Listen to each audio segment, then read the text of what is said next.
Residents voicing their concerns with the hope of putting an idea to rest. It's our top story tonight. Thanks for joining us. I'm Rich Pierce. And I'm Kate Davison. News 9's Juliana Fafari was at tonight's Wheeling Council meeting where it all happened. She joins us live now with more. Juliana. Rich, Kate, residents are concerned over a bank being built in their neighborhood, and despite it not being on tonight's agenda, they made their voices heard. Like I said, on my front porch right now, I see a nice brick house right up the street from it. And beyond that is a beautiful historic church. With the zone change, I'll be looking at an empty lot with a drive-through and the rear of a bank. Tonight, Wheeling residents addressed council with their ongoing concerns over the possibility of a bank along National Road. My husband and I realize how difficult it is to turn a $2 million project away or to tell them no. But I also want you to continue to realize that the citizens in the neighborhood, really, we do not want that bank next to us. The bank would replace Grace Evangelical Lutheran Church, which is vacant. Despite Wheeling Planning Commission and the Zoning Commission voting down changes in the spot already, residents want council to nix the idea for good. I know there's an issue about city council being anti-business, but with the loss of 20,000 residents in the past 40 years, you would think you want to be more pro-neighborhood. Tonight, council also had the first reading on an ordinance that would resolve weeds and debris in a quicker manner. If passed, property owners would have 10 days from the date they received the citation, complaint, and summons to clean up. If somebody talks about a speed trap, then everybody slows down. So if somebody gets the word here and they talk about there's property maintenance violations, then people will be more cognizant to their issues and clean up their property. As for that ordinance, now it moves to its second reading. Reporting live in the Wheeling newsroom, I'm Juliana Fafari, News 9 Tonight. $8 million worth of gas line improvements is on the way to Steubenville. The upgrades were addressed at City Council tonight. Columbia Gas is planning to install more than 6 miles of gas mains and more than 600 customer service lines in the coming months. City engineer Michael Dolak says the first of 4 projects begins Monday on Walden Avenue. Upgrades are also planned for Columbus Circle, Buena Vista, and North Street. Customers will be notified as the work heads to their neighborhoods. To let all the residents know, they send out these advanced notices to anybody. Details the project, details what they're going to do, and it also gives them some contact information if they have any questions. And as always, they can feel free to call our office and we'll assist them as well. The work includes safety improvements, exterior gas meters, and plastic pipe. Village Council met tonight in Bridgeport and voted unanimously to remove Richard Miser from a financial committee. The state of Ohio required the committee be formed to handle Bridgeport's financial problems after the village was deemed inauditable. Miser, Bridgeport's former solicitor, was appointed to that committee, but members of council expressed concern about him due to a possible conflict of interest. Current solicitor Michael Shaheen reached out to Miser to address the matter, but says he never heard back.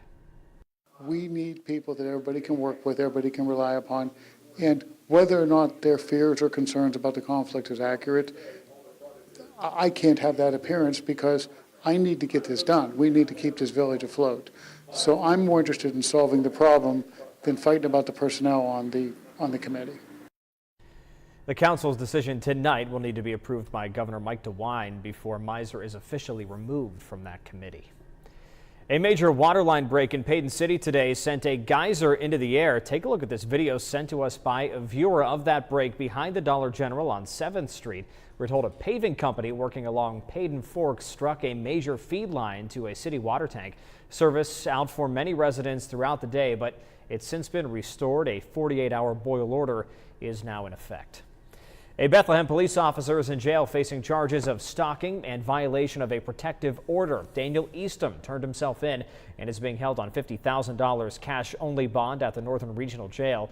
News 9 reached out to Bethlehem Mayor Tim Bishop, who issued this statement, quote, "The charges against Officer Eastham do not involve the governmental body of Bethlehem. We cannot comment other than to say we're cooperating fully with the Ohio County Sheriff's Office and other officers." Drivers experienced westbound delays along I-70 today. This tractor trailer seen in a photo from the Ohio County Sheriff's Office overturned in the curve near the bottom of 2 Mile Hill. The highway was backed up throughout the day as cargo was removed from the truck. The driver was not injured. I couldn't run away anymore because every time I ran away, I'd get caught. A victim and survivor of child abuse is sharing her story with News 9 during Child Abuse Awareness Month. At 47 years old, she says she's still affected by violence inflicted by her father and stepbrother. Though police were called at times, she was too frightened to tell on her father. Now, however, the survivor's message is to reach out to those who can help you. There is a place in Jefferson County that now works specifically to help abused children. You're just too scared to tell because they had guns, and you got a dad that's out drinking, and it's his girlfriend, and they're not listening. We need to be reaching out and helping the people that live next to us, or people at work, people at our churches, and reaching out and helping families that are struggling. A Child's Place currently has more than 180 children in its care from 3 counties. The Follansbee Advocacy Center is looking for volunteers. You can find that information on WTOV9.com. Continuing coverage from St. Clairsville after the release of an investigative report into the city police department. The investigation stemmed from a complaint by members of the police department saying they were subjected to harassment and retaliation by Chief Jeff Henry. Last night, Mayor Terry Pugh publicly accused members of council of intentionally leaking an incomplete report. But today, the president of council told News 9 that's not true. We were asked to not put it out there, and we didn't. And that might not have been the right thing. Obviously, we have transparency. At some point, people should know what's going on. But we decided that we didn't want to put it in the media. We thought we could handle it internally. The full report found Chief Henry did not violate any state or federal laws, but did outline 5 recommendations to improve the department and the city's personnel policies. The latest in the search for a missing 14-year-old boy. Search parties gathered today in Delroy, and police are urging residents in the Harrison Township area to check garages and other structures on your properties. Jonathan Menard was last seen Saturday around 3:30 p.m. at a residence on Arrow Road in Carroll County. He was wearing a blue sweatshirt, brown pants, and brown boots. He's 5 feet 7 inches tall, weighs 145 pounds, has blue eyes and brown hair. Anyone with information is urged to call the Carroll County Sheriff's Office. A traffic alert now for drivers in Glendale. A new project has Route 2 down to 1 lane in both directions. Crews are working on drainage and repaving. Construction on Route 2 has been ongoing in Moundsville as well. The combined work could lead to traffic delays. We will always have, issues when we take a lane, especially in an area where we have the congestion and all the side streets.